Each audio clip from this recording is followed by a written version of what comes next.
Hello అండి. ఈరోజు ఒక మంచి స్వీట్ రెసిపీతో మీ ముందుకు వచ్చేసాను. అదేనండి సాఫ్ట్ గులాబ్ జామున్ పౌడర్ తీసుకొని కాచి చల్లార్చిన పాలు వేసుకొని చపాతీ పిండిలాగా కలిపి పెట్టుకోవాలి. ఇది కాసేపు మూత పెట్టేసి పక్కన ఉంచేసుకోవాలి. ఇప్పుడు ఒక గిన్నెలో వాటర్ తీసుకొని అలాగే దానికి సరిపడా షుగర్ యాడ్ చేసుకోవాలి.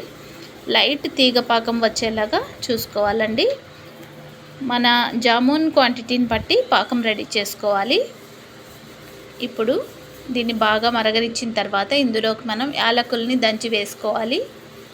అలాగే ఈ పిండినన్నిటిని ఇలా చిన్ని బౌల్స్ లాగా చేసి పెట్టుకోవాలి. ఇప్పుడైతే ఈ మరుగుతున్న పాకంని వడబోసి పెట్టుకోవాలి. Please like, share and subscribe my channel. పిల్లలకి హాలిడేస్ కదండి, మా అక్క వాళ్ళ ఊరికి వచ్చాము. అక్కడైతే అందరం చేసామన్నమాట ఈ స్వీట్ని. ఇప్పుడు ఇంకో కడాయి తీసుకొని అందులోకి ఆయిల్ వేసి హీట్ చేసుకోవాలి.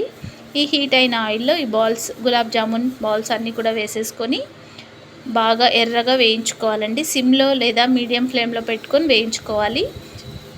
అప్పుడే మన గులాబ్ జామున్స్ బాగా వస్తాయి. ఈ ఎర్రగా వేగిన జామున్ బాల్స్ని ఈ పాకంలోకి వేసేసుకోవడమే. అంతే, soft gulab jamun ready. Thank you.